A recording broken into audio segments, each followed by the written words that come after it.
Okay, we are starting. Yes, Seema. Yeah, please Awesome. go ahead with the Thanks. question. Yeah. Yeah, just a quick question. How do we know which group we're assigned to for assignment three? Okay, so it's mean have you formed the own group yet? Do you have you like get a group of friends together and decided you're gonna form a group among Uh, yourself? yeah, I'm a remote student, so I'm not really Okay. familiar with the rest of the students. Okay. So And I there's a noticed. deadline on the there's a Sorry to deadline cut on you the off. 20th. There's Mhm. a deadline on 20th for self enrollment. So it's mean for people who pick their own group and they can do that. But after the 20th, the system on CloudEkin will automatically assign you to random groups. So if you haven't formed a group by yourself by then after the 20th, if you go to the CloudEkin site, you will know which group you are in. Yeah, sure, thanks. Because Okay. I'm looking at the groups tab under like the tools Yeah. yeah, like the tools drop down menu, and I'm assigned to unit mode off campus, of which Yeah. there's 83 out of 999 members. So is there Mm. anything else I need to do on my end, or should I just leave it as it is? Just leave it as it is because Okay, cool. this means that you have not been assigned a group yet. At the moment, you are in one big group, the whole cohort. It's Okay, cool. not the group for Yep. the assessment three yet. Yeah. So this, um, I think on the 20th or on the 21st that if you haven't got anything on the 21st, then you should yeah contact Jamal because he Yep. handled the group assignment. Yeah. Okay, cool. Thank you. Okay. Yeah. Okay, so good evening, everyone. Welcome to week 7, and I can see some people joining us from the physical workshop in Burwood here as well. So welcome, and my apologies for not being able to do the workshop in person this week because I am away for a business event, and I can only do remote this week. And yeah, so I have checked that the quality of the video is okay before we started, and you guys can all hear me well. But if at at any time you see the video just sort of a jittering, then let me know, and I will stop the video, and then so the quality of the voice can be better. Okay, so welcome everyone to week 7. So for those who are here, I can venture a guess that you have already submitted the assignment too, right? Because the deadline is like during our workshop. So I hope you are doing well with assignment 2. Yeah, that's good. Okay, so how is our assignment 1? Um, how is our feedback? Do you have any like comments you want to share about assignment 1? I hope there was no surprise. No, I think I did not wasn't really surprised. Okay, that's good. Yeah. I'm glad to hear. And yeah, so the question was quite straightforward and it's leave room for interpretation. But this yeah. So whatever specified in the question, then please follow what specified. But specify what is not specified, then you are free to interpret them into any way that you like. Okay. All right. On the assignments, assignment 1 or assignment 2. Okay, that's good. So yeah, so welcome to week 7, and thanks for joining me today. I'm sure that many of you have planned for the holiday and are very excited to get going to leave for the holiday. So it's good that you are here. And this week is the second part of the 2-part lectures on risk. Okay, so this goes to show like how important risk is in cybersecurity management. And last week we spent a good first half of our workshop discussing why we have to treat cybersecurity as a risk, as opposed to treating it as a problem to be solved. Right? And last week, what we learned last week was about creating a threat vulnerability assets table. There's an ultimate table that lists all the assets that are important for the companies and all the threats that are relevant to that asset and the vulnerability that can be exploited to turn that threat into reality. Okay, and this week we extend that table a little bit further because the table by itself is not very useful. It is like a glorified version of a inventory list, right? And there's not much else that you can do except like going through and seeing what assets that you have and what are the potential threat that you can be subjected to. Right?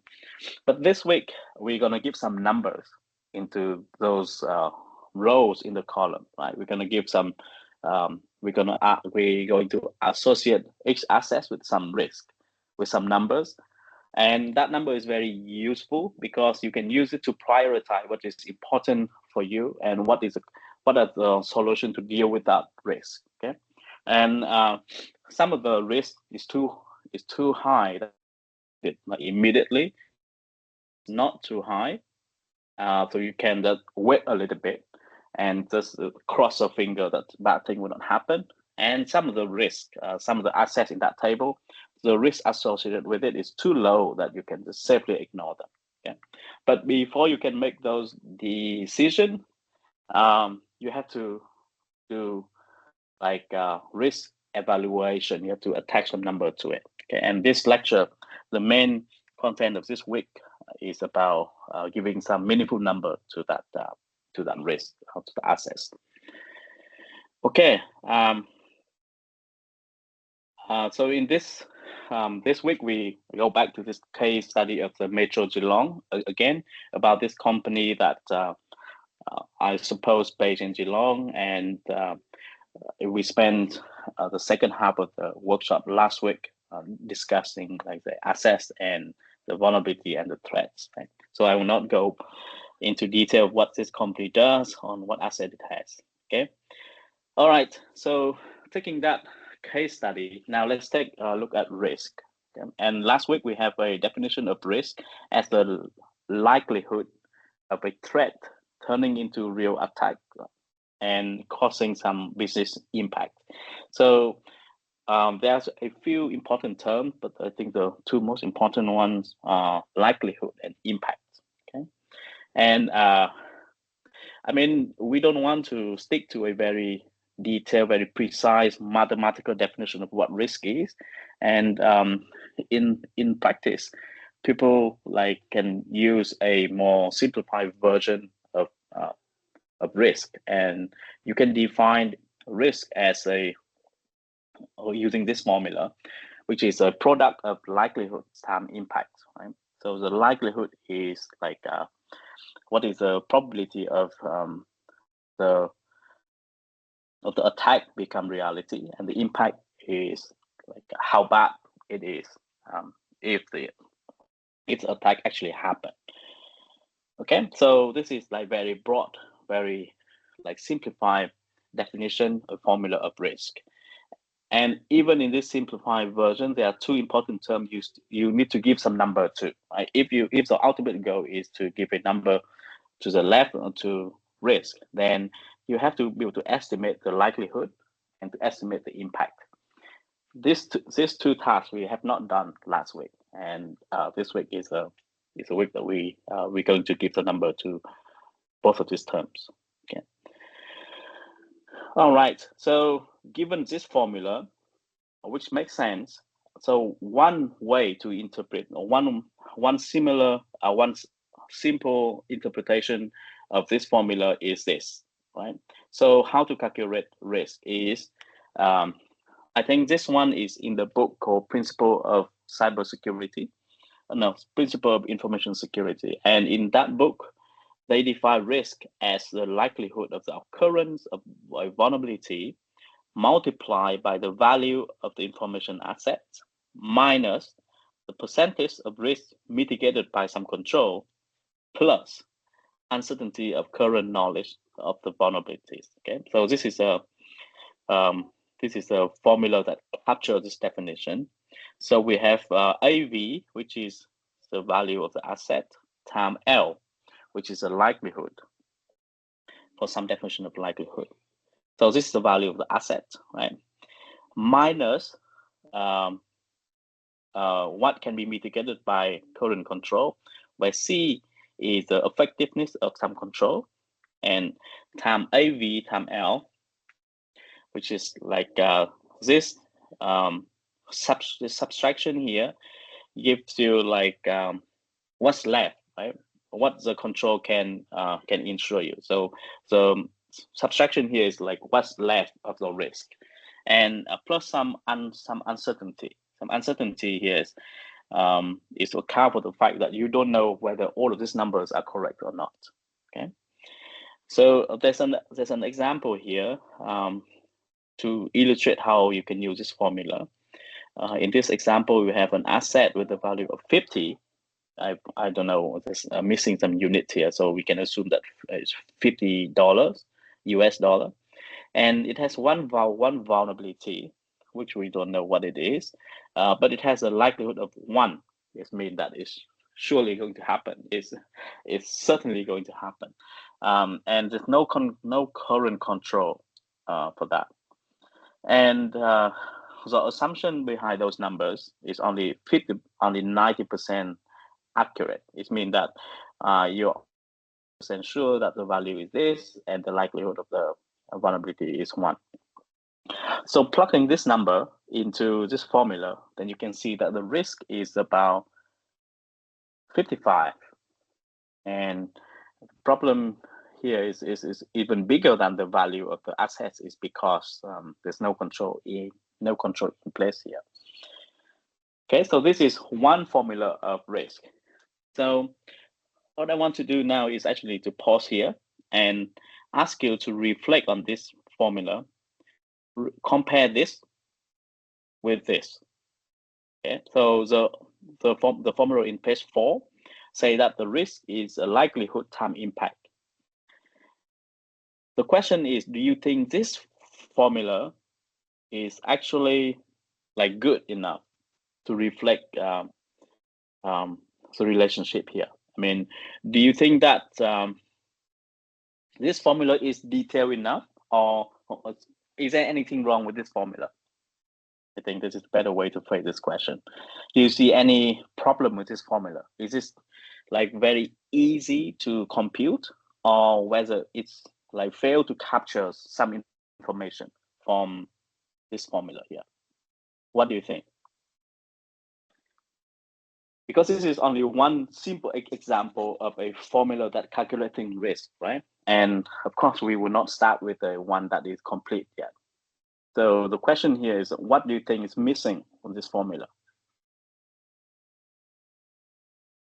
Do you think it's capture like the understanding of like what risk is? And is there anything that is missing?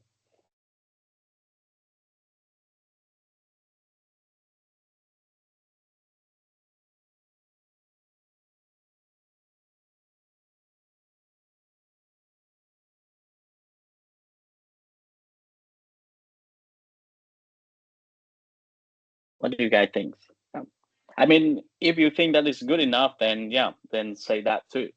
But yeah, I would like you to think a bit deeper to see like whether you can sense that something is missing from this formula.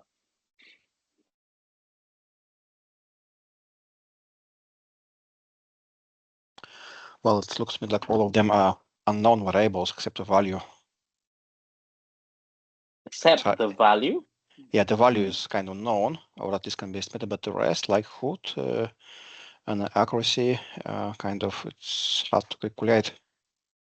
Yeah, okay, so that's good. That is one challenge in adopting this formula, is that it's difficult to calculate some of the variable, the other variable, except for the AV, right? Yeah, that's good. Yeah. So even though this formula looks okay, but if it's very, very difficult to compute, to evaluate, then yeah, it's not very useful.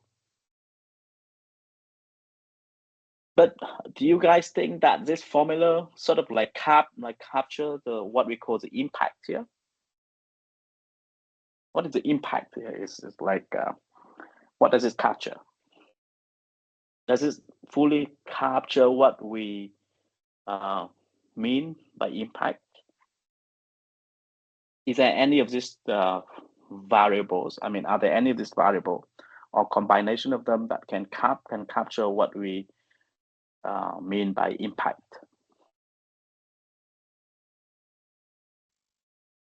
Well, impact is whatever basically consequences this would happen if this will occurs. So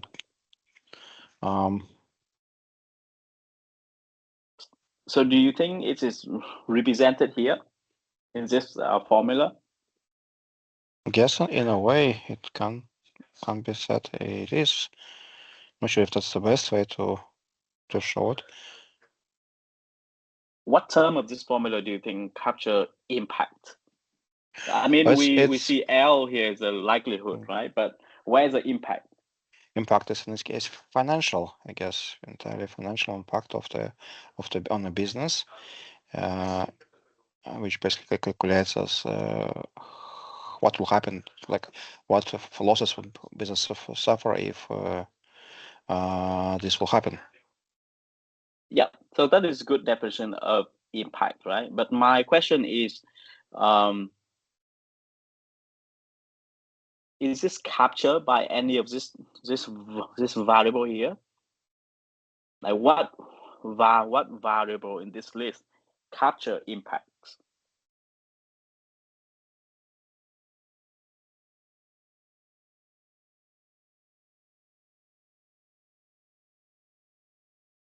So we know that there's a likelihood, right? There's likelihood here, but where's the impact, right? I mean, I don't think it's directly capture impact. It calculates risk, which is kind of which would be also basically a function of impact. So you kind of probably can convert it to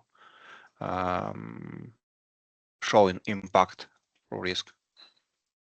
Which one? Can you say that again? Well, if you go up a little bit again, the formula for risk is likelihood times impact, which means if risk also equals to all of that below, then we can say likelihood times impact equals to all of this. And then moving likelihood to the right, we can have impact equals. Okay, so I see what you're doing there. Okay, so you're going to transform this formula and take out the L, right? And okay, and transform this formula so that like whatever L mod is considered as impact, right? Okay, I see. But do you think that term capture what we mean by impact? So I mean, okay, so this formula, right? So now if you take out the L, then what does it become? Let me type it in. So it become L times AV minus C times AV plus U times AV, right? So does this one capture what we mean by impact? Do you think that makes sense? I mean, that represent impact?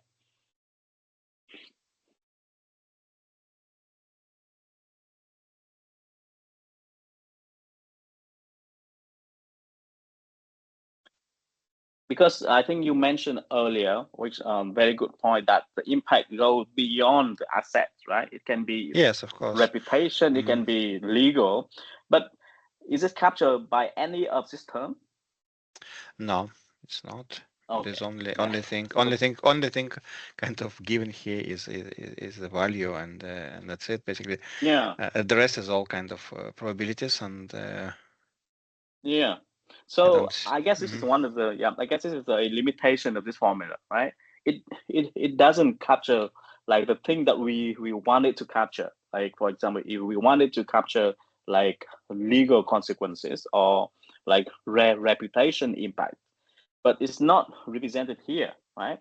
It's only like have this formula of the assets value, which is like the money that you use to purchase it, for example, or what we learned from last week is like the operational value of the asset. It doesn't capture like some subtlety that we wanted to capture, right? So even though this one, this formula can be transformed to this formula, but it is naive formula to use because it doesn't like fully capture what we want it to represent. Okay, so that is why this formula is presented at the beginning as a very simple example of how you would calculate risk, but this is not really the formula that is being used in practice. Okay. Anyone have any comments on this?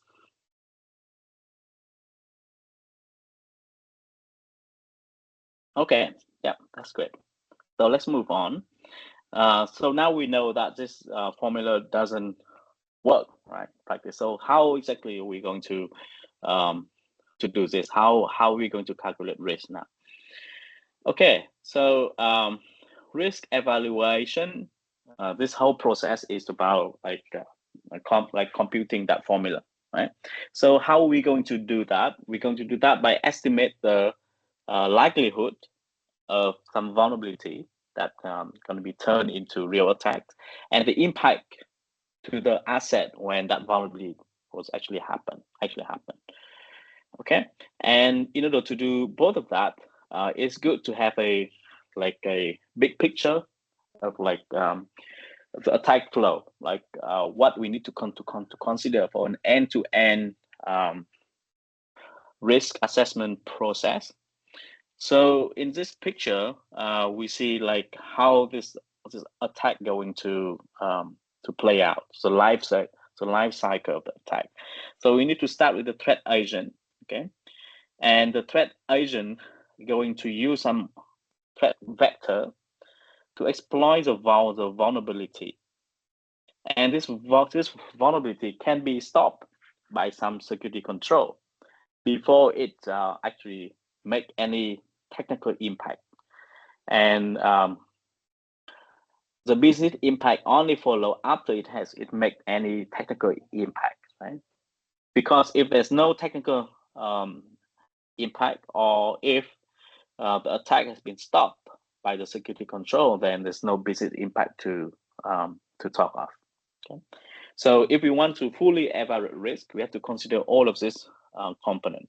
First, like who the attackers are, and what is the vector that it used to exploit the vulnerability. So of course here we assume that we know what vulnerabilities that we want to consider for the asset. And we need to see like what security control we have in place, what are the defense tools that we have in our toolbox. And in the worst case, where the attack get through our control, what sort of technical impact is going to cause. And after that is what the impact has, okay?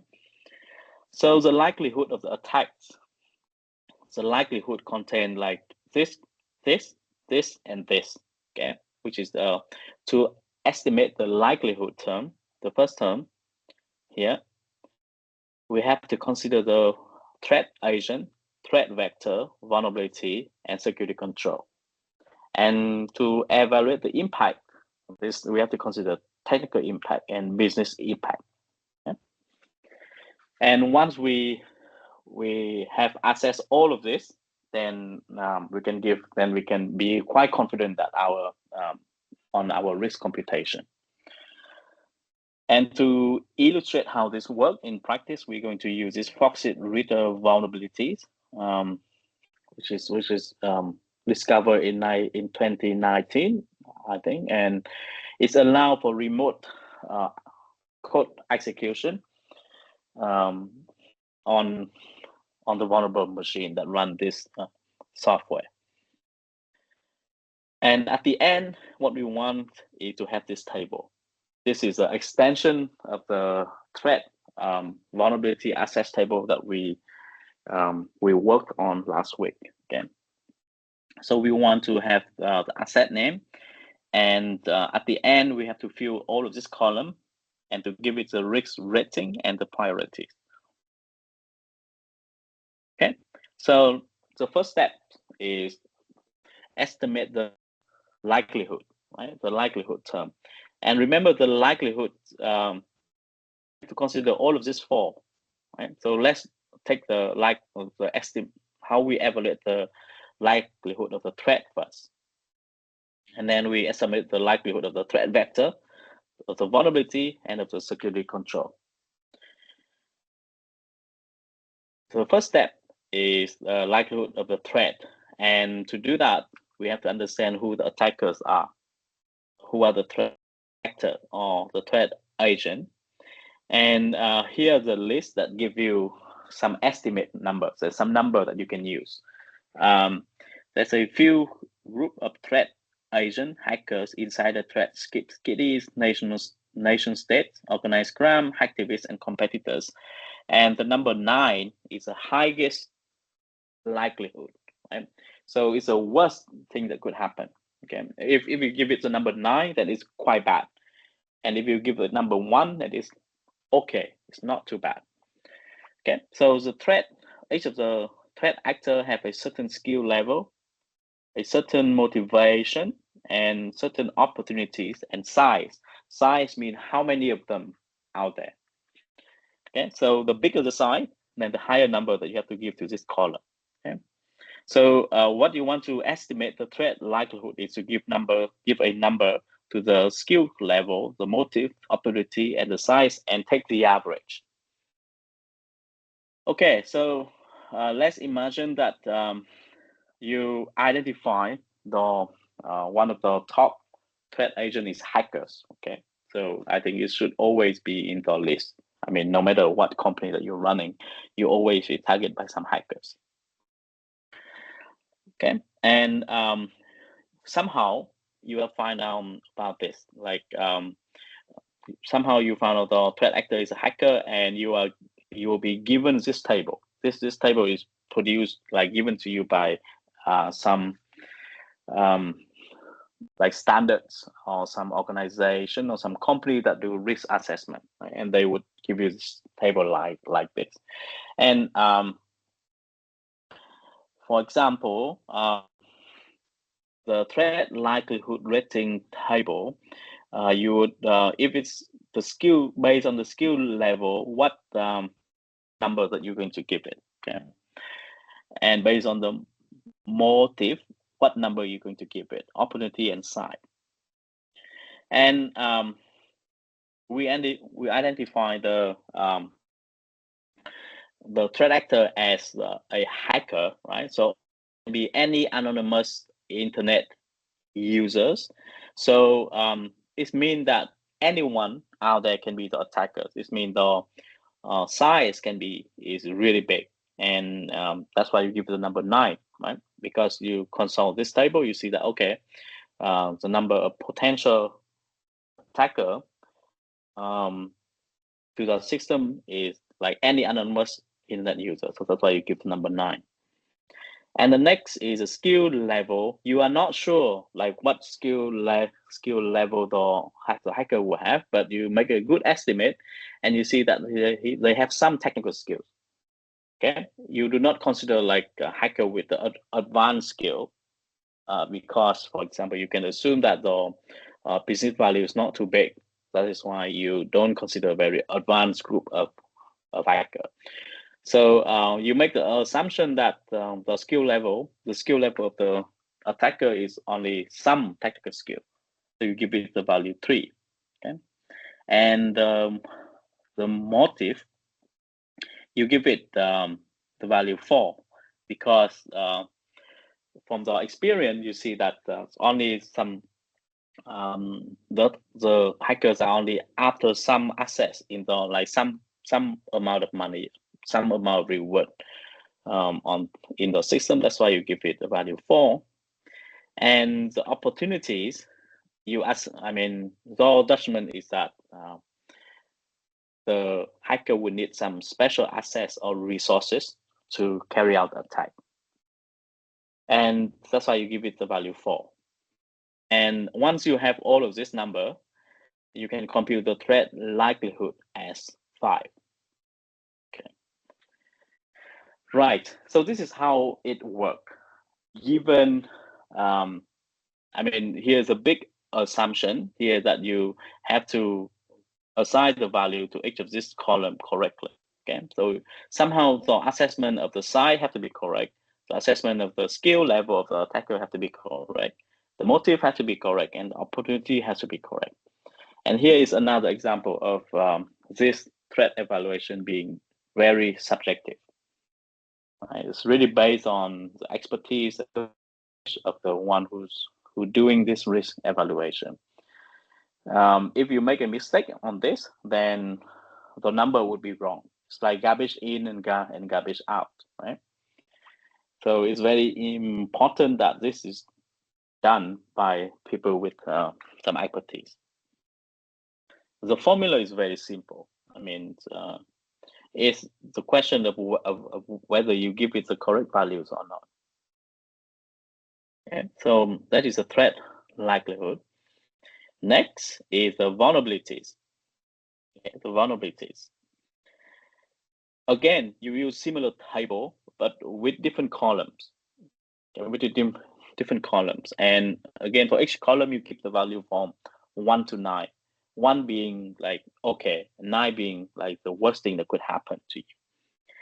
And for the vulnerability, the way that you assess the likelihood of the vulnerability being exploited is based on these 4 criteria. The first is ease of discovery, like how easy it is to identify the vulnerabilities. The ease of exploit, like how easy it is to execute an attack. Like, I mean, you have the vulnerabilities, but it doesn't mean that it can be exploited. The third one is publicity, how widely known the vulnerability is, and detection, how likely it is that an exploit attempt will be detected. And so if it's very unlikely that the exploit can be detected, we give it the value 9, for example.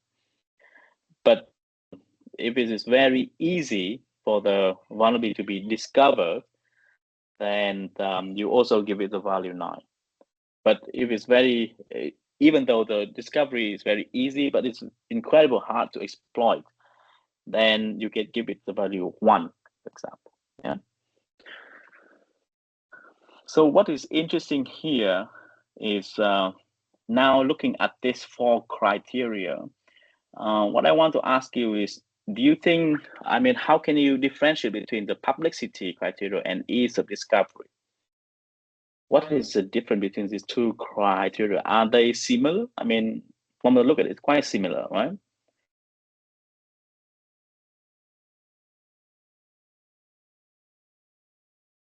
Are they like similar? Do you think they're very similar and they can be merged together, or they're quite distinct? I don't think they are similar, because if discovery means how easy this can be discovered by, let's say, publicly available tools, support scanner, something like that. When the publicity is actually, if it's available database, people know this thing actually is vulnerable, susceptible. So they kind of similar, but they're not the same, because you might discover something by accident by just running a scanner, and you might just know this is there when you can't detect it, but you still know this thing is susceptible to an attack and can act on that. It's interesting that you mentioned that it's discovered by a public tool, some tool, right? But existing tool can only detect like known vulnerabilities, right? So yes, it means that but they it can means also that detect. if it's widely known, then it's very easy to be discovered. So do you think so? Yes, but it also can be not vulnerability per se, but it can be just a problem with some configuration, let's say open port, telnet, let's say someone forgot to open it. These days, of course, it's becomes rare. But it's still possible that something, or let's say password is just 1, 2, 3, 4, 5.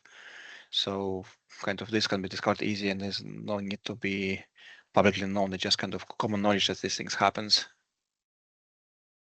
Okay, yeah. So you mean like the vulnerability can be quite broad, but Yeah, it's not discovery, I necessary. mean, I like mean, very specific.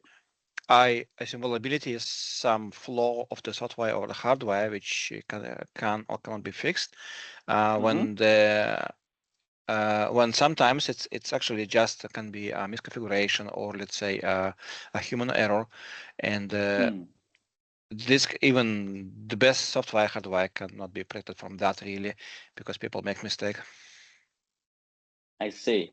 Okay, yeah, I can understand that. I mean, the example of the like configuration error is a good one. It's a good one there. But what else? What else do you think can distinguish between the ease of discovery and publicity? Is there anything that is widely known, but it's not easy to be discovered? Yes, of course. Some I Like mean, what? let's say it might be a vulnerability which publicly available, but you actually need to know, need to kind of check, let's say, version of the software you're dealing with, and find this vulnerability. So it might not be like something you can just find on the spot. It's something you have to dig in and kind of do research to find out where problems lies. Yeah, exactly. So, for example, you know that there's a like the heartbleed vulnerability for OpenSSL, right? But you don't know whether the company that you are targeting, whether they're running SSL, they're running SSL or not, right? What version of SSL they're running.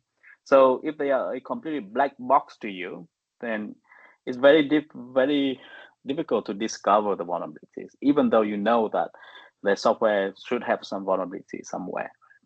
Okay, so it's all about like the insider knowledge, like what part of the system you have access to.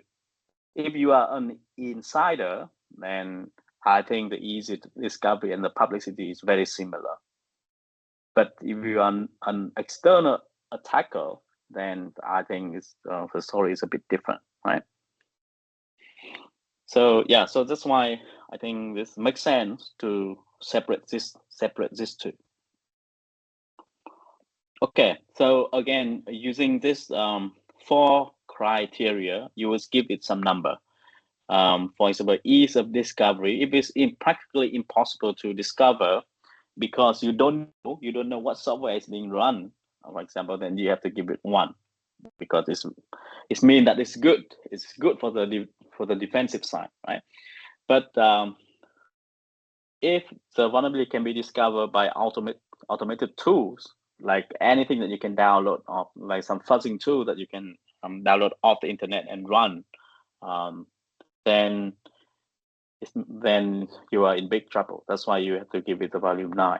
The 9 means that you are very high risk, right? A bad thing happening to you. Okay. Similarly, for intrusion detection column that correspond to the detection capabilities. So if if you have an intrusion detection system that always on, then and it has like very advanced detection capability, then you can give the value 1 here because the chance is high that the vulnerabilities, any attempt to exploit the vulnerability can be detected. Okay. And but for example, if you are not even monitoring the network, it means that you do not have any intrusion detection system at all. Then basically, you have to give it the value 9 that you are at a very high risk. Okay. And again, once you have made this assessment, when you have give it some number for ease of discovery. For example, you think that this vulnerability is very easy to discover, then you can give it a value 7. And you see that it's very easy to exploit. The ease of exploit is 5. Then it means what? Okay, so easy to exploit 5 mean that it's not automated yet. Okay, so it means that you still need to do some scripting. Maybe you need to write some code to exploit it, but there's no. It's not, for example, incorporated in in Metasploit or any of the other tools that you can use, then you give it the value 5. And publicity, you assess that it is public knowledge and you have no intrusion detection in place. Then you have to give it the value 9 to all of them. And similar to threat likelihood, you just sum up this number and take the average. So for the vulnerability likelihood, you give it the value 7.5. Okay, and now you have the threat likelihood and the vulnerability likelihood. So now the likelihood will be this, will be threat likelihood plus vulnerability likelihood divided by 2. It means you take the average of both of this. In our example, we have computed the threat likelihood to be 5 and the vulnerability likelihood to be 7.5. So now just plug it in and you have the overall likelihood is 6.25. Okay. Then what are you going to do with this number? We'll come back to that a bit later. Okay, we're going to go back to this number a bit later. And now let's consider the technical impact. Consider the impact, including the technical impact and business impact. And to do that, you have to somehow enumerate the bad thing that could happen if this vulnerability turned into a successful attack. Okay, so the technical impacts are the things that happen to the systems, okay? Like at the technical level, to the data, to the software, and to the configuration, to the privilege, to any of the configuration, anything related to the software that runs our system is a technical impact. And to make it easy, we can assess it along 4 criteria. First, you can assess the impact in terms of the loss of confidentiality and the loss of integrity, loss of availability, and loss of accountability. Right. So this should be familiar. This should be quite familiar to you guys, since you just done the assessment 1, right? So assessment 1 is really about what happened when you lose confidentiality, lose integrity, and lose availability. And now we just extend it further to give some number into this loss. Okay, so loss of accountability is a little bit of a new thing here, because the A here sometimes they represent authentication. Sometimes they mean loss of authentication, but here it means loss of accountabilities. So we just stick with this definition.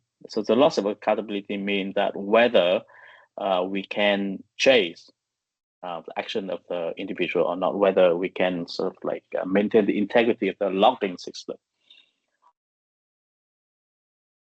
Right, and given these 4 columns, we give it some number from 1 to 9 again. So confidentiality, so if all the data is disclosed, then we give it the value 9. And if the minimal amount of data is disclosed, then we give it the value 2. And integrity, if all data is corrupted, then we give it the value 9. And if minimal slight corruption happen, then you give it the value 1. Okay, and availability is assessed similarly. When all services are lost, then the risk is really high. It's number 9. But if there's only minimal secondary services interrupted, it's not business critical, it's not mission critical, then you can give it the value 1. So for accountability, there's only 3 possible value here. If any activity is fully traceable, then you give it value 1. I think it's pretty hard to achieve this. But if any activity is completely anonymous, then you give it value 9. I think this happens when there's no logging in the system and all the attacker is very smart that he's like erase all the traces without being able to being detected, then you give it the value 9. Okay, and in the middle ground, if there's some possible chase, then you give it the value 7, because possibly traceable. It doesn't mean that it contains all the log, but there's a chance that you can trace it. But you still have to give it the value quite high, because you have to assume that the attacker can be quite smart and erase his traces. Okay, so given this column and given these numbers, you do the assessment on what is a loss of confidentiality in the access and vulnerabilities. And for this vulnerability, for example, with that associated with the readers, you think that it will lead to considerable information disclosure, like 7.0. Then you give it the value 7. Okay, it's interesting here, right? I think let's pause here and think whether this makes sense, because if you remember, this vulnerability give you remote code execution. Why do you think that the confidentiality is only 7? Why is not the case that all data is disclosed? Why do you think it makes sense to assess it like this? Because it seems like if you have remote execution to a computer, to another computer, then it's likely that all data is disclosed, right? But why in this example we only assess it with the value 7? So extensive critical data is disclosed, but not all of them is disclosed. How do you think that is? Well, to get all the data, hacker will have to pretty much copy the whole content of the drive, and this takes time and can be detected before it completed. But critical data can be stolen quite fast, because especially if you know what you're looking for, you can go just get what they need. In this case, it will be a short attack, hard to detect. So time, yes, you're right. If the volume of data is really big, but do you think even when time is not a factor, it's still possible to get all the data with this vulnerability? If you know what you're looking for, yes, but normally a hacker does not know full topology of the network, so he might not even know what way to look like, so just a way to look for. So he will just grab whatever he sees useful, and that will be it. Okay. Yeah. Anyone else have any comment on this? So I think Andre is making a very great point about the time and the knowledge the attacker have about the networks. But what else?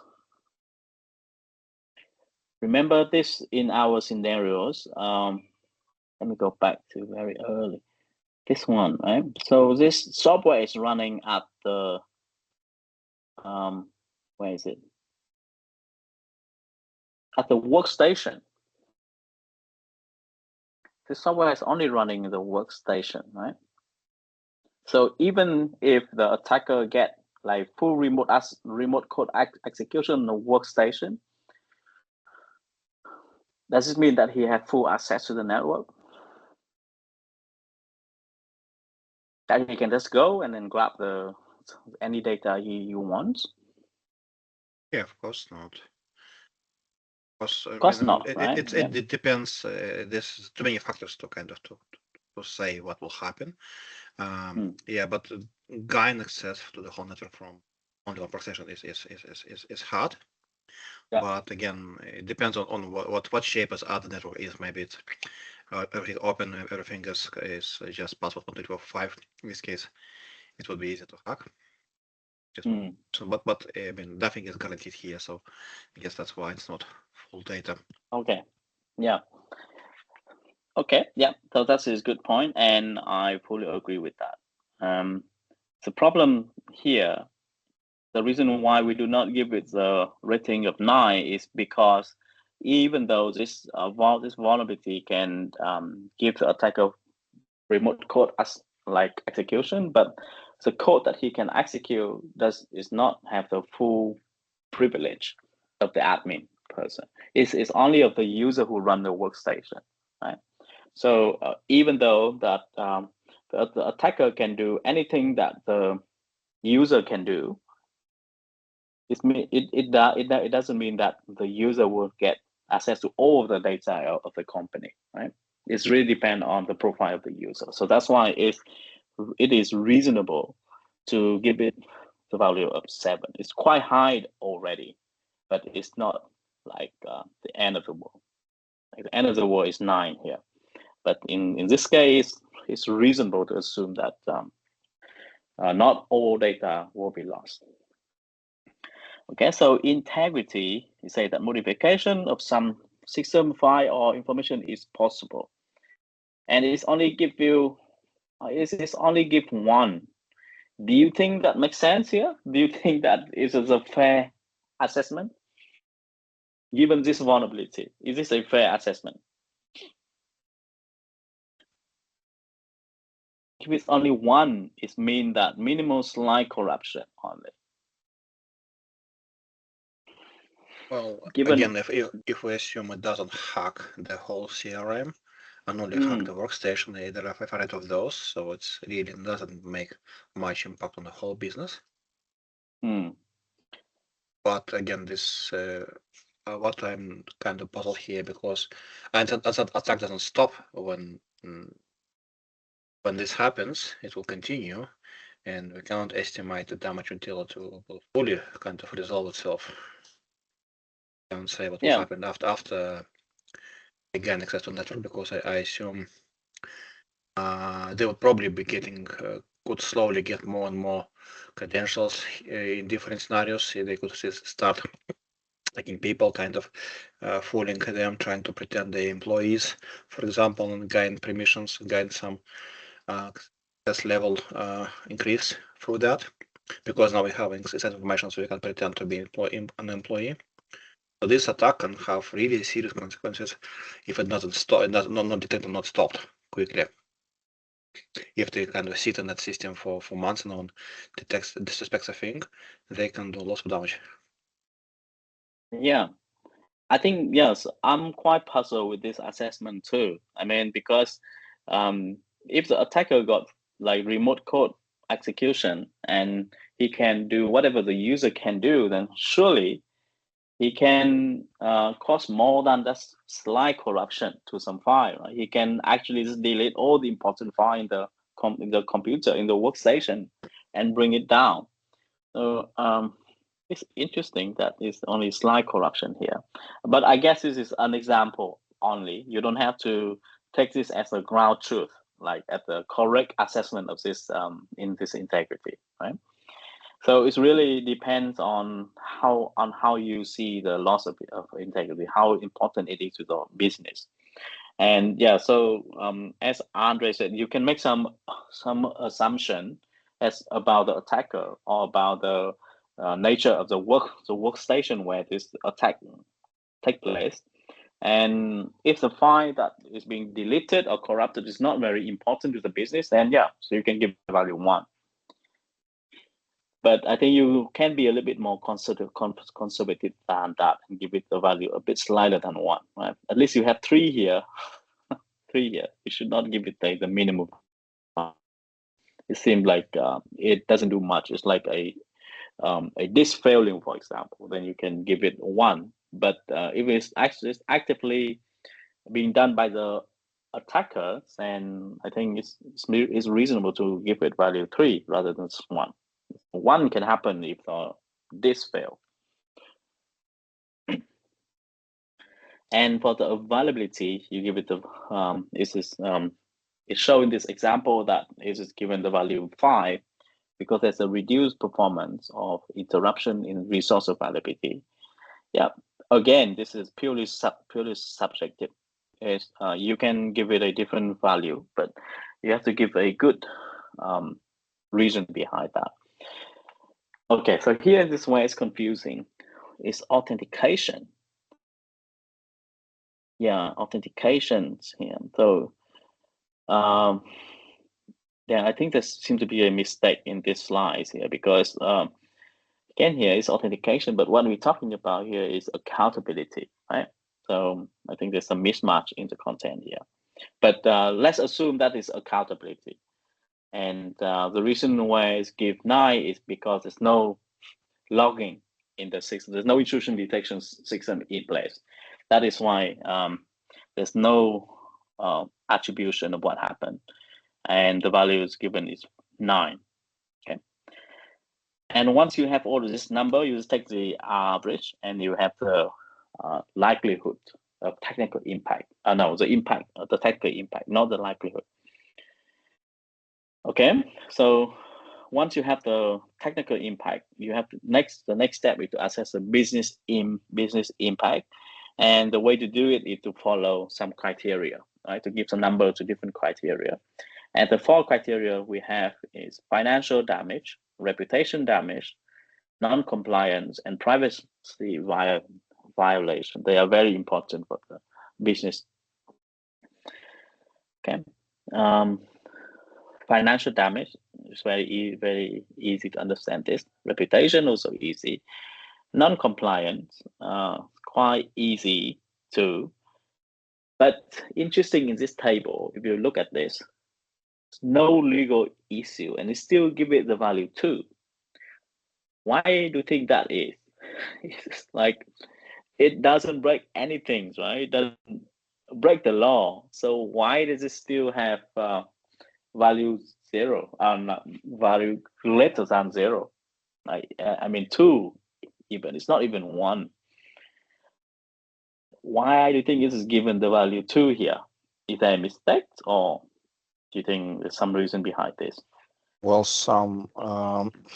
again, we don't know what will happen later with the data stolen, so it might be still compliance issues. You have to report them to you have to report intrusions to the authorities, and this also disclose them, which can also damage reputation.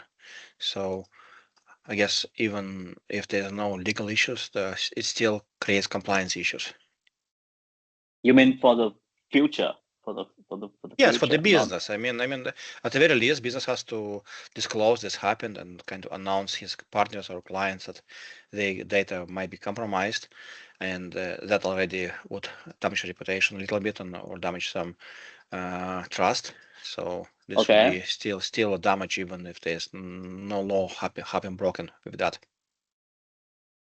But you mentioned the disclosure, right? So we learned from assignment 1 that there's a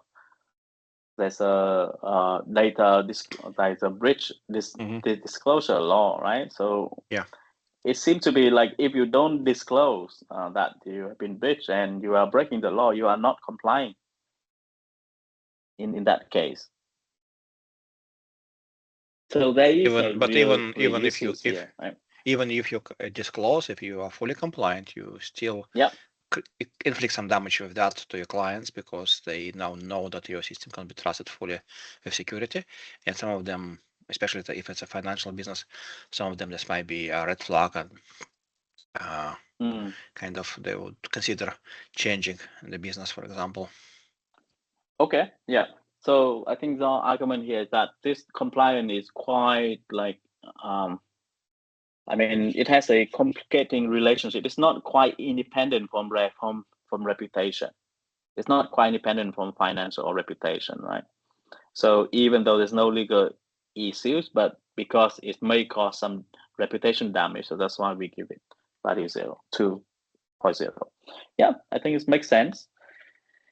Yeah, I mean, I'm not sure what is the correct answer here. It's just only me thinking it's quite interesting because you can see the other technical impact. For example, you can make a case that some of these columns are quite independent, right?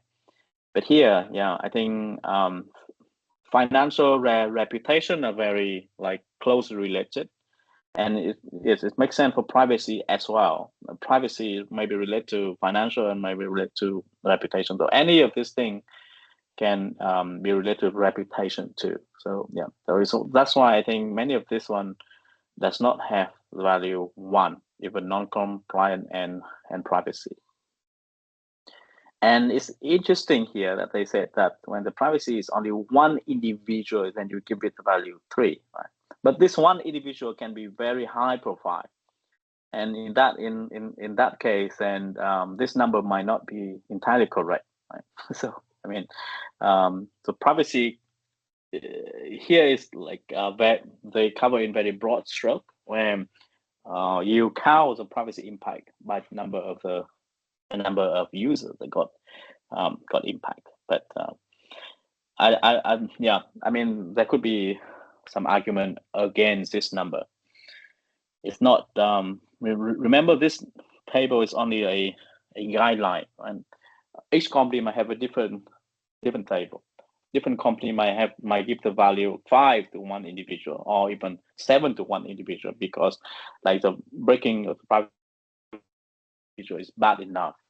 It doesn't matter whether you're breaking 1 or you're breaking 1,000 of data record. It's still the problem of privacy violation, and you still give it a very high value instead of just 3. Okay, so again, follows the formula, and you take the average and you get the business impact. Okay, so now you populate a little bit more on this table. You see the technical impact and business impact, and now you have all of this number. What are you going to do with them? Okay, so the next step is to map this number into qualitative value, low, medium, or high. And there's a standard here where low means any value that is smaller than 3, medium is from 3 to 6, and high is from 6 and above. And so for threat likelihood, we have the value 5. I don't think we have it here. We have the value, if the threat likelihood is 5, then we give it the value medium because it's mapped directly here.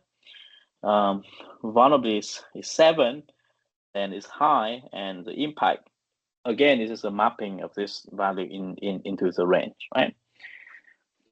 And now you see why all the value is from 1 to 9. All the value that we give to this, all of this value in this columns is from 1 to 9. Because when you take the average, then this means any value that you feel here will be between 1 to 9, right? Then they will map into these three categories of low, medium, and high. Okay, so now you go back. Now we can come back to our original formula, where you take the likelihood and multiply. But the likelihood now is not just number, right? It's represented by many different numbers, like threat likelihood and vulnerability likelihood. And the impact, again, is not just number. It is a business impact and technical. And each of this likelihood and each of this impact is broken down into multiple column as well. So it's more detailed than we can see it at the first glance, right?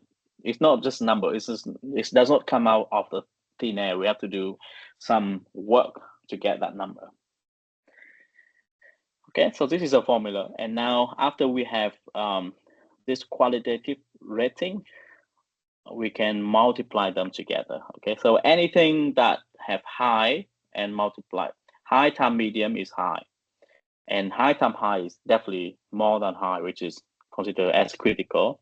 But anything that is low, if you multiply low with medium or low, then you get low. But if you multiply low with high, then you get medium.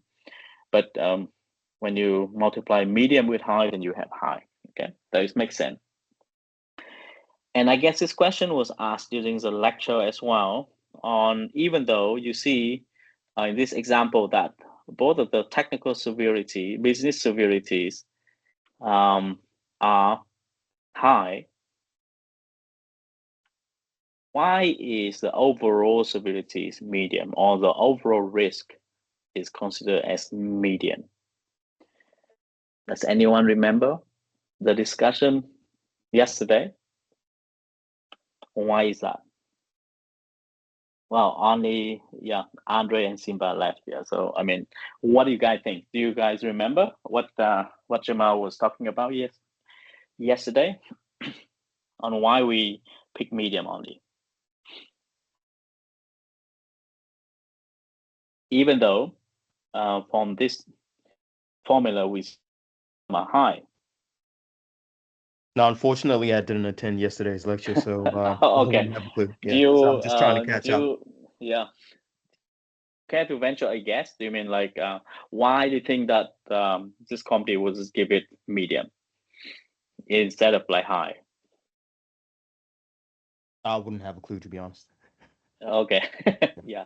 So this one is not a absolute correct answer, right? It's not a single answer. It's just like in this particular case, in our example, this company happened to give the overall severity of medium. We just try to understand why they would give it a medium. We're not saying that it's correct. We're not saying that it's incorrect. We just try to understand the reason behind it. Andres, do you remember? Well, I don't actually remember. Okay. But I can assume because basically both of this basically likelihood is high, but both treat and availability basically impact the medium. Yeah. Right? So medium times.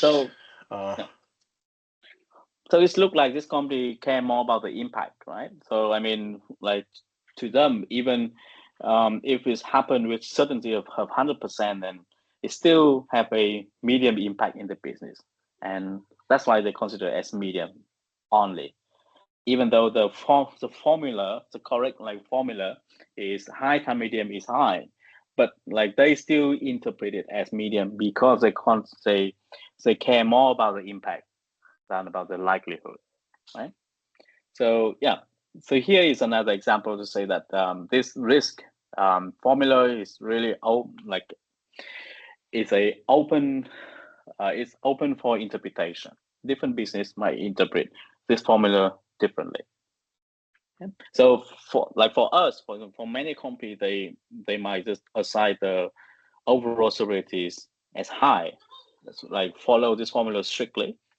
But yeah, some company might take a different approach to be more flexible. They said, oh, the formula is like this, but I interpret it differently. For me, the impact is more important. So that's why they severity as on the medium. Okay. It's quite confusing to me at first. So that's why I have to watch the recording yesterday as well to see what Jamal had to say. Because it's quite counterintuitive. I did not have a clue either on this, but yeah, his explanation makes sense to me.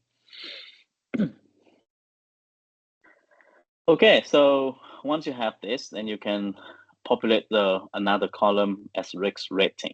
It's medium. Okay. Okay, and then after you fill out all of this table, then you assign some priority, then you rank them. Okay, that is it with the risk rating. Okay, so now let's talk about the remaining piece in this figure, which is control. Okay, so you established all like the risk, but now you think like what defense mechanism we have in place. And this is about control. Secure control is the tool that you have to prevent the attack from happening. Right. So security control assessment is usually done last. And for this, you list all the control in place for the specific risk.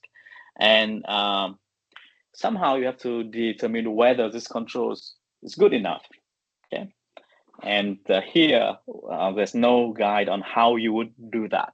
Okay, this is really depends on really subjective and rely on expertise here. We just talk about the process, but please understand that in practice, it's not easy thing to do. Like, how would you determine whether the control is good enough or not? But somehow, if you eventually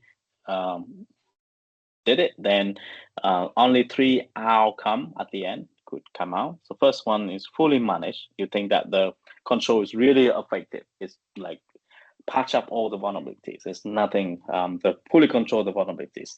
The attack will not happen. Okay, so the attack will stop here. The red flow will stop at the security control here. Or partially managed. Okay, let's talk about the other extreme first. Not fully managed. First extreme is fully managed. Another extreme is not managed at all. So it means that there's this red arrow can flow freely through the security control column. And so no control in place for this particular vulnerabilities. And in the middle, there's a partially managed one, which is again really hard to establish because you somehow have to give some number, right? And it's really difficult to say like whether this control works 50% of the time or 51% of the time or 60% of the time. And here again, this depends on expert judgment. Right, and once we, with that big assumption, somehow we can get this table up and running. When for this control, you can assign a label whether it's relevant to the vulnerability or not. Right. So if the control can fully manage the vulnerability, then it's very high relevant to the vulnerability. But if it's like doesn't do anything, it doesn't do much, then you give it very low relevant to the vulnerabilities. Okay, and here is an example. What's a CVE? Remember, this CVE is remote code execution, right? And yeah, there's some interesting thing here where only automated patching seems to be working effectively. And they give antivirus very low relevant. So they think that antivirus doesn't do much here. Why do you think that is? Why do you think they, I mean, in this example, the assessment here is that antivirus is not very effective against this vulnerability.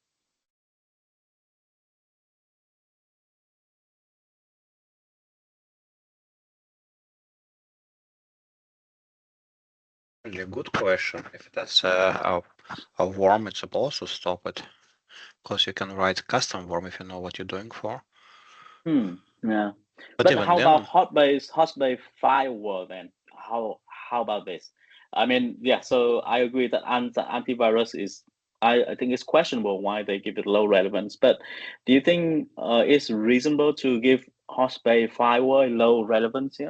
Probably yes, because likely traffic will be encrypted, and a firewall would not actually detect anything incorrect. It would just be a file sent to someone, like a PDF file, which will be opened locally after it has been received. So firewall would not be able to catch it. It makes sense. Yeah, I think that's good. Because this vulnerability is mostly exploited through like some document sent to the user, right? And the users open it, and so it means that the it's like a attachment in the firewall, attachment in the email, and it's easily get through the firewall because it's part of the email.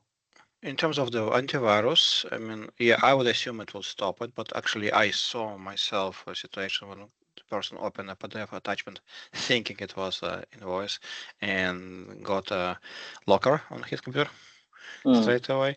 So I know antivirus sometimes doesn't catch this stuff because I'm not sure why, probably because it just comes pre-encrypted maybe.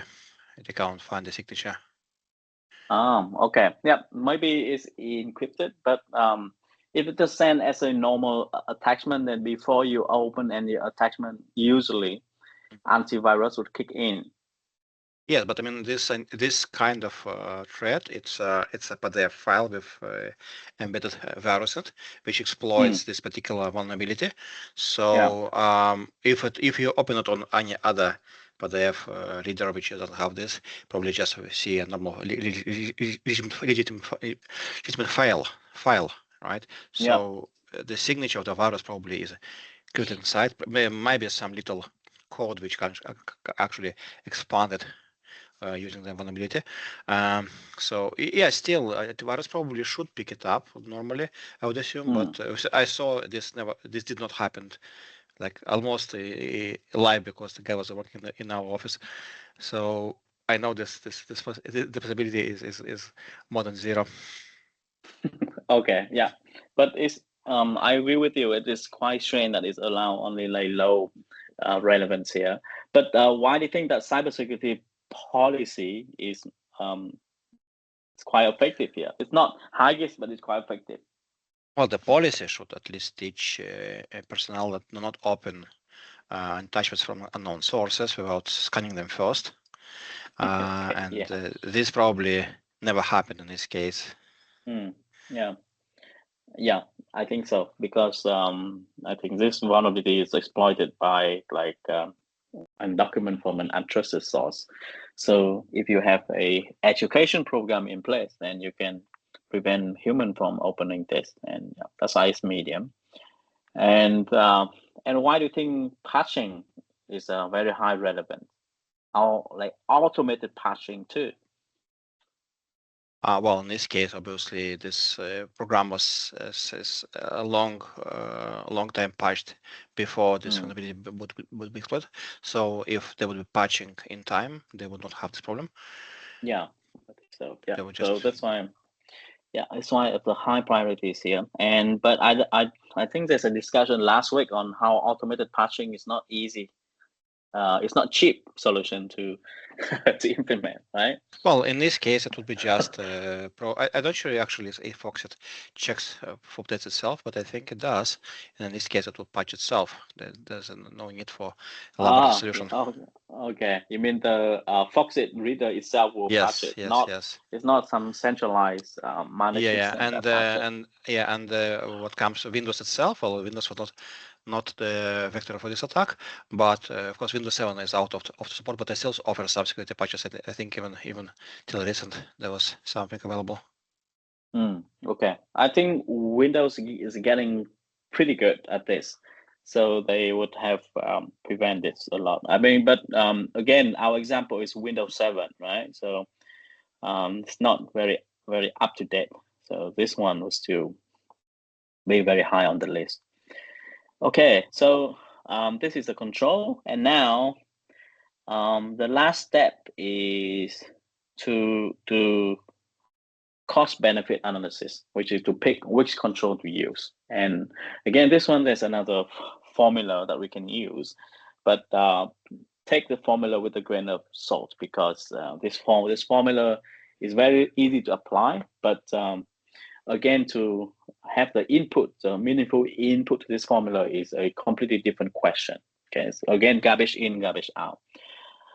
So CBA, or cost benefit analysis, is used to identify the most appropriate security control that provide the greatest benefits. So basically, you're weighting the benefit against the cost. And if you remember in assignment 1, it means that we're following the consequentialist ethical framework here. Right? So we see like we're weighting the cost and the benefit, and to decide on the one which have the greatest cost benefit. So to compute this, you have to define, somehow you have to evaluate the loss, the annual loss expectancy, or ALE. And you have to evaluate the ALE before the control is implemented and after the control is implemented. And another relevant term is the cost of the control. Okay? And you use this formula to compute the cost benefit analysis. And if this formula is, if the value is greater than 0, then it means it may be justifiable. It means that the benefit is not lower than the cost. Okay? But if the CBA is smaller than 0, then you should reject it outright. Okay, so to calculate the annual loss expectancy, there's another formula for this as well. So ALE is computed by a product of two factors.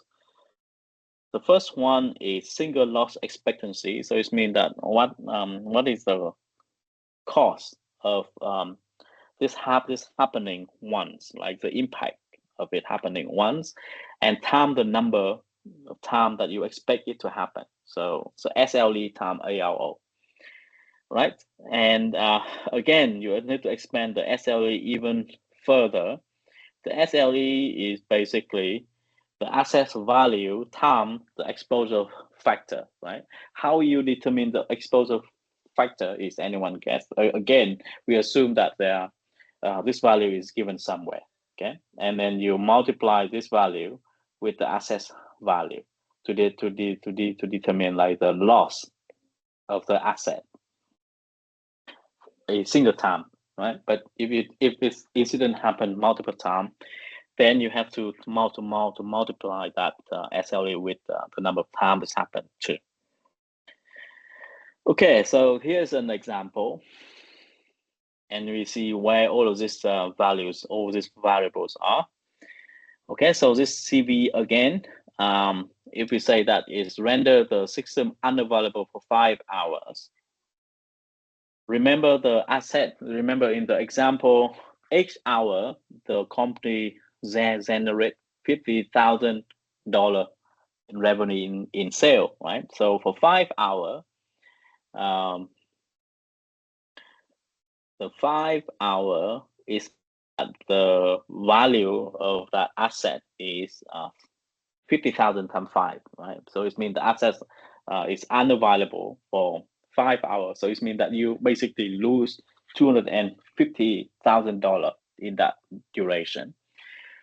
Okay, and then exposure factors is a thing that related to the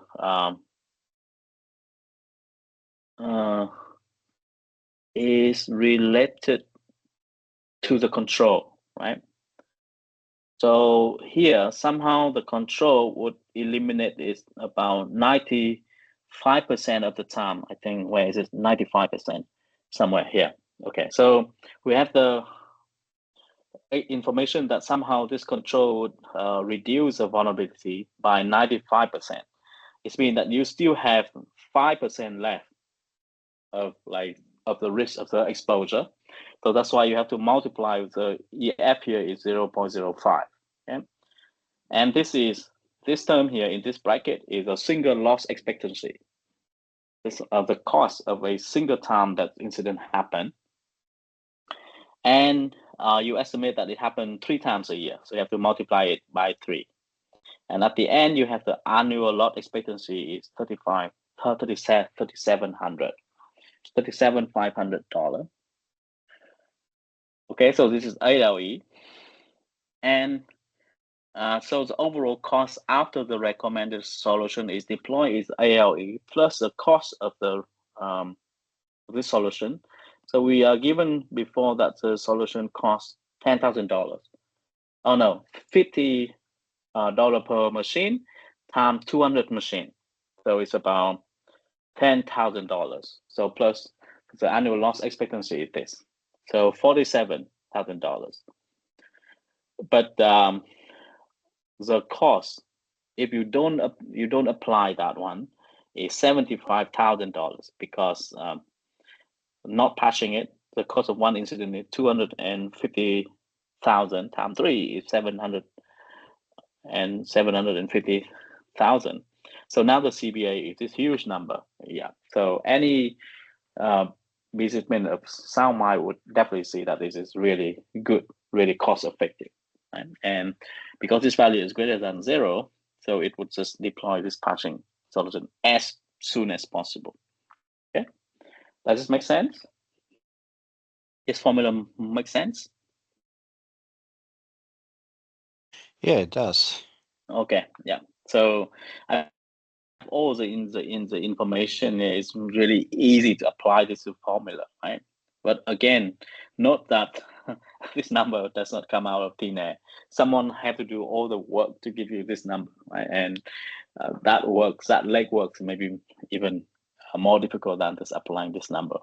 This number can be computed by some software. I'm sure there's a lot of software out there that do risk analysis for you. All they need is this numbers, and yeah, this numbers is a lot of hard work.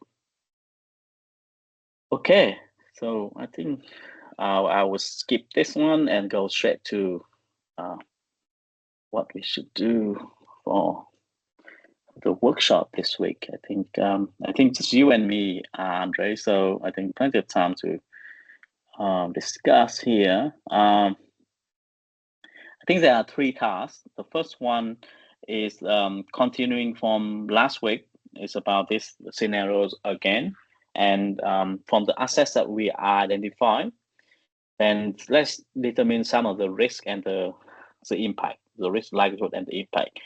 And here again, we do not follow like the formula that we have learned in the class, but this question only asks you to give some reasoning behind, like low, high, or medium. You don't have to go through all of. You don't have to break down the likelihood into different numbers. You just like discuss it at a very high level. Okay, so for each of the assets that you have, and the vulnerability that you identify for that asset, just give some reasoning behind what you think the likelihood of the attacks is, and what the impact you think is. Well, I would say it's likely or moderate, probably likely. Yeah, because it's a well-known vulnerability, so there must be already written viruses which exploited, and because the company has a big size, a lot of computers working, lots of people working, and everyone is exchanging PDF documents. This is basically kind of it's what's called, I think, white elephant, right? white elephant. What is Yeah, that? like What is that? there's a black swan when something like might happen. No one knows something will happen. No, just no one knows when exactly. But certainty of that will happen is 100%. Actually, not white elephant. It's white hippopotamus. I think it's called. Like The hive. Okay, the white hive, the white hippo. White yeah, hippo. white hippo. Okay, Yeah, I see. yeah. I see. Oh, I never heard of this term before. Yeah, Interesting. yeah. It says like this kind of bound to happen. Just not know when exactly, but it will happen because just ask for to happen. But what assets are you talking about here? I'm talking about in this particular Foxy rider, and okay, and yeah, so that is basically even and also of course Windows 7, which is still quite basically problem with Windows 7 is not even that it unsecure itself, but it cannot really prevent this attack as good as, let's say, Windows 10 or 11 could prevent them. So it has less defense protocol. So if hackers get in, they can make much more damage. They can be much more discreet with the hack Windows 7. So together, this kind of becomes a really dangerous mixture. So that's why you say it's likely this will be hacked at some point. What would be the assessment for the portal, for the customer portal? Well, customer portal. Well, of course, it depends mostly on what shape is the portal itself. Yeah. You can make your own assumption. Yeah, my assumption would be if the company works and in this condition, it's a big company, it has big revenue, and if they don't spend money to upgrade their workstation, upgrade their software, this means they have probably quite high risk appetite, and they don't invest much in security overall. because if they would have a security team, this thing would be probably raised the first thing, that you have software which is actually unsecure to use, and you're using it for business day-to-day environment on massive scale. So you think the likelihood is high? The likelihood is quite high? I say yes, likelihood is high. And second, because if one of these computers would get hacked, this means hacker will likely get credentials of that user to access the portal. And then it depends what else it could do with the portal, or with other employees kind of pretending to be someone who is not, using the knowledge he gained from this hack. So what would be the impact? The impact would be like the total bankruptcy of the company? No, I don't think it will be bankruptcy, but it will be a severe financial losses, especially if portal would get hacked by someone and information will be stolen or destroyed. I see. Okay, so this is based on the assumption that the company would run the portal itself, right? Yes. Would that be a reasonable assumption to make these days? I mean, if you were to run a new company, would you manage a website yourself? Well, I myself would try to avoid building a custom solution if there is available on the market ready to use. Although I am actually one of the who building this custom solution, so I kind of get myself here. But what I learned from my experience, if you actually want to build something custom, you have to do it right. You can't do it like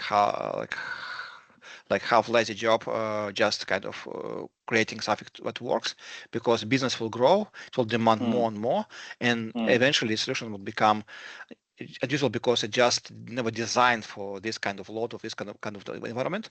It has to be redone, but at that point you have no solution to replace it, and you have no team to build a new solution quickly. So this kind of becomes a ticking bomb for the business in this case, if they're not kind of, and even if they do it, develop software is hard. It requires a dedicated team, planning, everything else. And if company is not actually a software company by nature, this can turns to be too big a task for them, because they was just never wanted to be in this business. They never planned to be in the software development, and they don't have tools, don't have skills, don't have knowledge how to do it properly. So likely what will happen, and I saw it too many times to count, people create those half-done portals which kind of work for them, and then they stuck with them. They can't change them because that would require too much of the business to shut down or suffer, and they can't grow them because basically there's no way to grow. The only same thing is to rebuild it from scratch. Okay, so for a company that does make $50,000 sales an hour, do you think it makes sense for them to like outsource it somewhere, or using some managed solution like what the company is doing? Well, it make more sense for them to do that, right? Outsourcing, if you're building a custom portal, basically the reason to build a custom portal, if you cannot find something off the shelf which serves your needs fully. So for example, you might have the CRM, but let's say you need to integrate with certain APIs, and you cannot do it, like say that CRM doesn't do it and doesn't support it, and don't want to support it because it's not a business. In this case, you kind of have to build either something on top of that, which is once I had to build actually for one client a portal for medical trials for insurance. Basically, they're using, I think, using Pipedrive as a CRM, but Pipedrive doesn't give them a couple of features which they need to, because they kind of are resellers. They give this access to other clients. So I built a portal on top of that, basically, which using HubSpot as a backend and adds its own information into the front end, and even that actually now is getting decommissioned, and they're moving fully to bigger CRM, to what's it called? I was forgetting the name. Salesforce. Yeah. So they ended up, even then, it ended up said not to involve more in development and kind of try to actually build off-the-shelf solution. But outsourcing again, I saw people outsourcing this, and this looks very lucrative at start.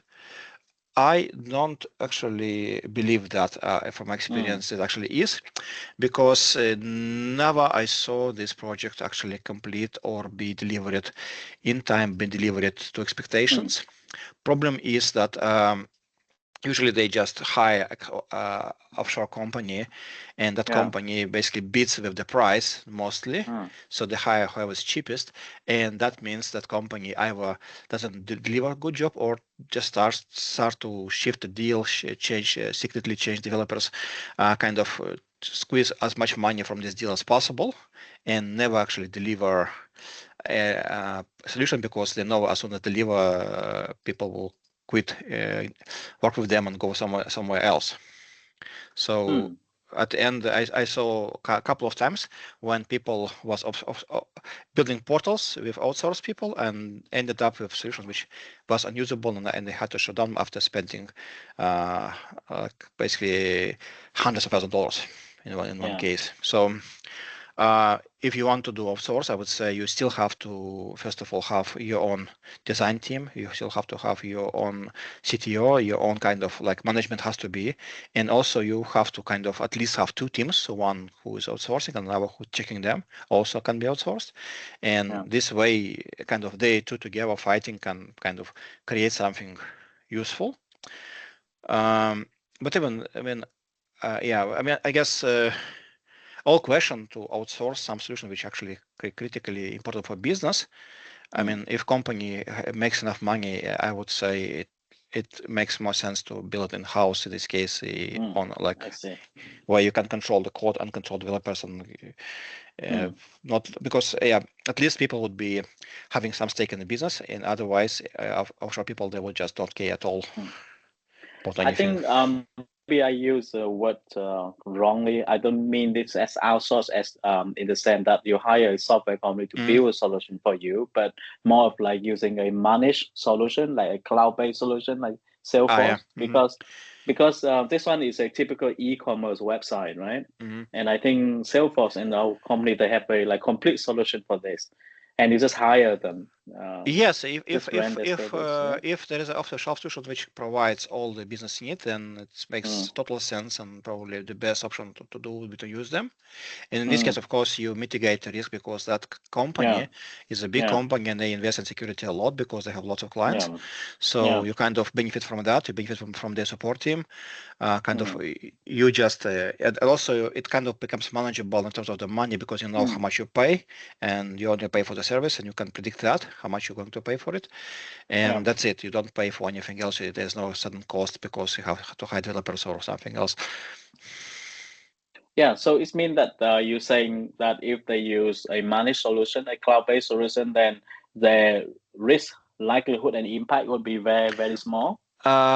Yes, if that's of course configured correctly, because still even a perfect solution like a Salesforce can be hacked if you not set it up right, if you not kind of protect your passwords, if you share your passwords with colleagues, because it's easy, for example. So if the company has bad security policy, even the best solution cannot guarantee it will not be hacked. So it seems like the most valuable asset of this company, which is a portal, is quite safe, right? So would you say that this company is in a good safe security wise? As I said, I don't. I myself wouldn't like make that assumption. From what I see, like with they see with how they manage what they can control, basically. It's perfectly reasonable to assume they share their passwords. They probably don't pay the admins enough or something like that. So, I mean, I said, software on its own does not guarantee security. It has to be software and people who manage it together. And in this case, we don't know who these people are. This doesn't say anything about them, but there's no reason to believe they're doing a good job based on what's happening. Yeah, that is very good take on this, because it's come back to the idea that security is only as good as the weakest links, right? And their weakest link here is their Windows 7s and this Foxit reader, right? And the employee.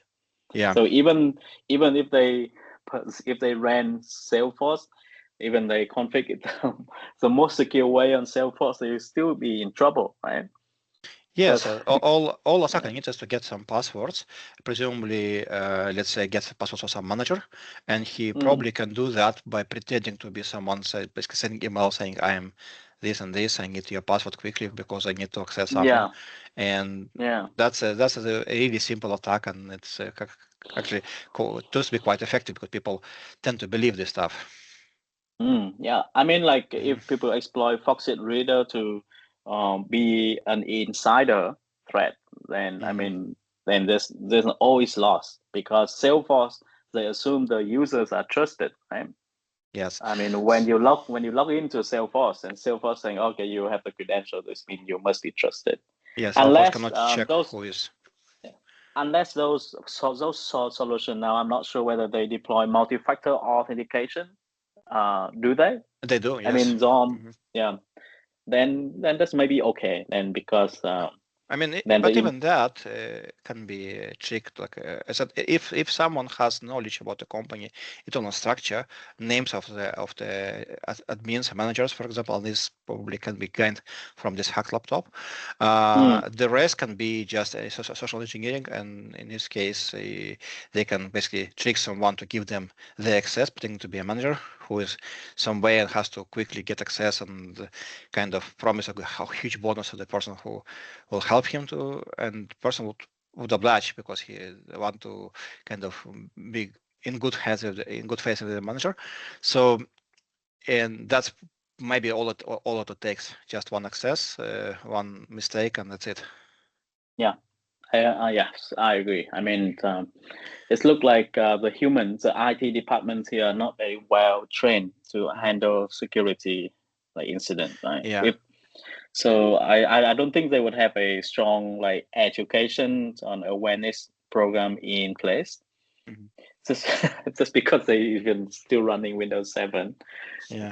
Social engineering actually is scary effective. I mean, because people trust each other by nature, especially in company. There's usually no one is usually super paranoid, so they kind of, and again, they don't really care because it's not their money. It's just they work, so they would not even think twice to check if that actually was the manager who sent them email 3 a.m. demanding the quick access to the system because his phone was broken, for example. Yeah. So I think the conclusion is that even though the valuable asset is protected by itself, but I think the company is still quite bad. I think the risk profile is still quite high, I think. Yes. And that is a conclusion. Yeah, I mean, anything with 100 employees, you need to have a quite elaborate security system to function because there are so many threats actually in such company, and if they're not mitigated, this disaster which bound to happen at some point. And based from the fact that they have this software and this hardware, it's safe to assume it's not managed properly because security team would not allow this to happen, kind of. Yeah, I think here is only the scenarios only give a description of the IT team. There doesn't seem to be any security team here. I think the IT team handles security as well, and I don't think they're paying attention to these issues. Okay, I think that is all I think we need to discuss about. I mean, we can apply like the most sophisticated formula out there, but at the end, we can just judge it from reading the description whether this company is high risk or not. Right? Yeah. I mean, you can give any numbers, but I mean, reading it alone, you can see. Yeah, for me, this whole theory a little bit kind of it looks like all the formulas looks like a Jack equation a little bit. Yeah. And I don't know. I mean, because everything is estimated, and all those estimates based on entirely on knowledge of the person. I don't see like how can I validate, let's say, these calculations and kind of prove this actually has merit.